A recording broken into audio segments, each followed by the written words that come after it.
Hello everyone, welcome back to my channel. आज हम बात करेंगे इंडस टावर के स्टॉक के एनालिसिस के बारे में।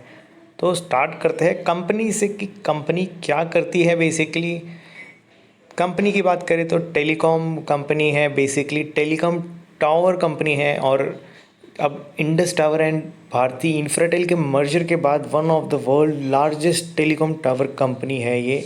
एंड इंडिया की तो लार्जेस्ट है ही, वर्ल्ड की भी ये लार्जेस्ट है। अगर हम चाइना को ना कंसिडर करें तो ये वर्ल्ड की लार्जेस्ट टेलीकॉम कंपनी है। और बात करेंगे इस कंपनी के बारे में तो टावर अगर हम बात करें तो इसके पास 1,72,000 टावर्स हैं एंड को लोकेशन पे 3,14,000 टावर्स है। तो इसलिए ये सबसे बड़ी कंपनी है। और इतनी बड़ी टेलीकॉम कंपनी, टावर कंपनी होने के बाद बेसिकली इसका काम क्या है कि ये टावर लगा के जितनी भी टेलीकॉम की कंपनीज़ हैं उन सबको कनेक्टिविटी देती है पीछे से। तो इसके कस्टमर कौन से हैं? बेसिकली सभी टेलीकॉम कंपनीज इसकी कस्टमर है। एयरटेल, जियो, वोडाफोन आइडिया, एमटीएनएल, बीएसएनएल, ये सभी इसके कस्टमर हैं। ऐसा नहीं है कि ये भारती की इंफ्राटेल की कंपनी है, इसके अंदर वोडाफोन आइडिया का स्टेक है तो ये जियो को या एमटीएनएल को कनेक्टिविटी नहीं देगी, ऐसा नहीं होता। बेसिकली टेलीकॉम टावर कंपनीज जो भी होती है वो इर्रेस्पेक्टिव ऑफ कि कौन उसका ओनर है वो सबको कनेक्टिविटी देती है because of the laws and the rules. नहीं तो हर कंपनी को अपने खुद ही टावर लगाने पड़ेंगे तो उससे बहुत ज़्यादा रेडिएशन भी फैलती है। एंड इसीलिए ये सब नॉर्म्स बनाए गए कि टेलीकॉम कंपनी जो भी होगी, कोई भी ओन करे, लेकिन उसको कनेक्टिविटी सबको देनी पड़ेगी। एंड ये इतनी बड़ी कंपनी कैसे बनी, तो ये इसके पीछे एक मर्जर की स्टोरी है। ये मैंने पूरा वीडियो बना रखा है, आप नीचे चेकआउट कर सकते हैं, मैं लिंक भी डाल दूंगा डिस्क्रिप्शन बॉक्स में। बेसिकली भारती इंफ्राटेल पहले पब्लिकली लिस्टेड कंपनी थी and Indus tower private company थी। और इंडस टावर के अंदर भारती इंफ्राटेल के 42% स्टेक पहले से था और बाकी 42% स्टेक बेसिकली वोडाफोन आइडिया का था और बाकी कुछ और हिस्सेदारों का था। लेकिन इन दोनों कंपनी के मर्जर के बाद बेसिकली 2 साल लगे इस डिस्कशन को कंप्लीट होने में, मर्जर के डिस्कशन को कंप्लीट होने में। एंड मर्जर की पूरी वीडियो आप चेकआउट कर सकते हैं, बट मैं ब्रीफ में बता देता हूँ। अब जो भारती इंफ्राटेल के जो पुराने स्टेक होल्डर्स थे उनके पास कंसिडर करें तो 68% of new company Bharti Infratel own करता है एंड बाकी अदर स्टेक होल्डर्स ओन करते हैं। एंड इस मर्जर के थ्रू वोडाफोन आइडिया को भी काफ़ी फ़ायदा मिला क्योंकि उनको कैश मिल गया, करीब 3,600 करोड़ के करीब का कैश मिल गया जो कि उन्हें रिक्वायर्ड था। एंड इससे इंफ्राटेल और जो नई कंपनी बन के आई इंडस टावर, उनको भी फ़ायदा हुआ।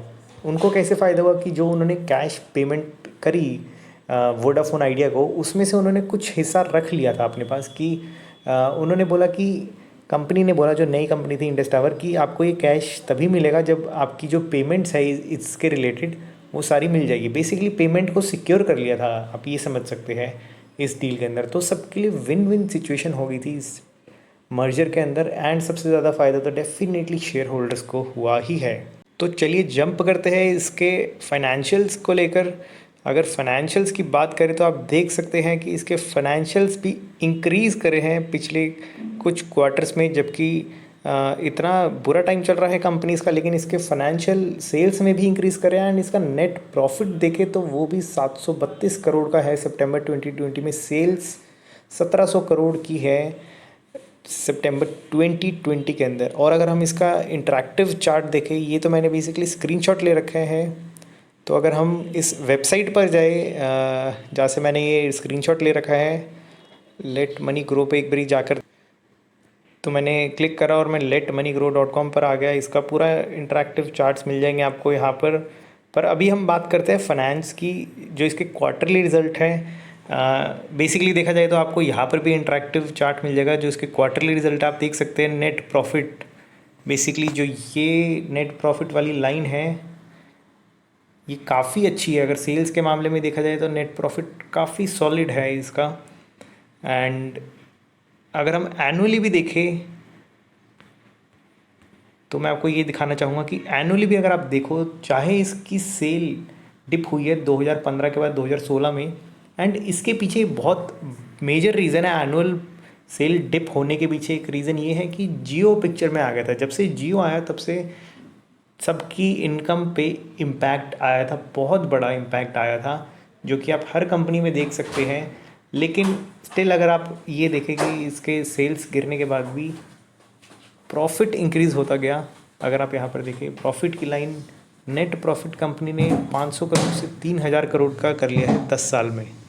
यही बड़ा इंटरेस्टिंग मैटर है कि इनकी बेसिकली एक सेल्स कम हुई, एक्सपेंस भी कम हुए, इसी वजह से नेट प्रॉफिट अच्छा खासा बढ़ रहा है। क्योंकि टावर्स इनके पास पहले से थे तो खर्चा उसके बाद ज़्यादा बढ़ा नहीं, उनका खर्चा कंसिस्टेंट रहा और ये कम भी कर पाए खर्चा। ये बहुत ज़रूरी होता है कंपनी के लिए कि डायनामिकली अगर कंपनी अपने आप को इम्प्रूव कर सकती है तो ये एक बहुत ही अच्छी चीज़ देखने वाली है कि कंपनी ने अपनी सेल्स कम के नंबर कम होने पर प्रॉफिट को कंसिस्टेंटली इंक्रीज़ करा है। तो इसमें मैनेजमेंट का काफ़ी अच्छा रोल रहा है। ये नंबर के फॉर्म्स में तो हर कोई देखता ही है। बेसिकली अगर आप इस तरीके के चार्ट के फॉर्म में जब आप एक साथ देखते हैं सेल्स, एक्सपेंस, नेट प्रॉफिट और पिछले इतने सालों का डेटा आप इकट्ठे देखते हैं तो आपको ज़्यादा आइडिया लगता है किसी भी कंपनी को लेकर।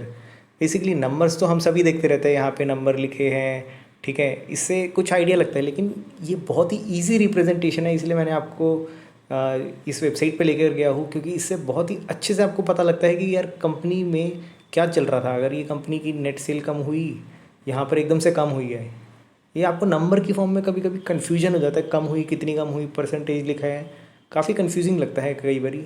इसलिए मैंने ये रिप्रेजेंटेशन मुझे बहुत पसंद आया, इसलिए मैं आपको इस फॉर्म में दिखाना चाहता था इस वीडियो के अंदर पर्टिकुलरली कि कंपनी की सेल एकदम से इतनी कम हुई है लेकिन उसकी प्रॉफिट वाली आप लाइन देखिए कितनी तेज़ी से बढ़ रहा है।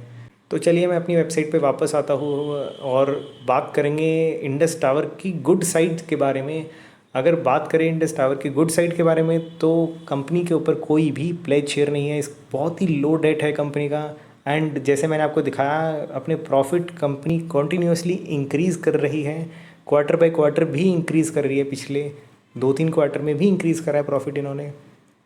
Thanks for और watching this dividend video. Yield की बात करें, Do like and 4% का subscribe dividend my yield YouTube मिलता है channel. अगर आप अभी भी इस प्राइस पे खरीदते हैं, जो कि काफ़ी अच्छा रिटर्न है। एंड कंपनी के पास रिजर्व्स में 11,000 करोड़ रुपए पड़े हैं। तो कंपनी बेसिकली अगर देखा जाए तो काफ़ी सॉलिड कंपनी है, काफ़ी स्ट्रॉन्ग कंपनी है ओवरऑल। और साथ ही साथ इसकी सेल्स की फिगर धीरे धीरे इंक्रीज़ कर रही है, बट ये प्रॉफिट तो हमेशा ही इंक्रीज़ कर रहे हैं। एंड सेल्स का अमाउंट जब थोड़ा सा बढ़ेगा, वो कब बढ़ेगा, जब टेलीकॉम कंपनीज अपना थोड़ा सा रेवेन्यू अपना बढ़ाएगी। बेसिकली जब ज़्यादा कस्टमर से चार्ज करने लगेगी, जो कि इन फ्यूचर टेलीकॉम कंपनीज़ का यही प्लान है कि अपने कस्टमर से ज़्यादा चार्ज करें। जब टेलीकॉम कंपनी ज़्यादा चार्ज करेगी तो टावर कंपनी को भी ज़्यादा पेमेंट मिलेगी।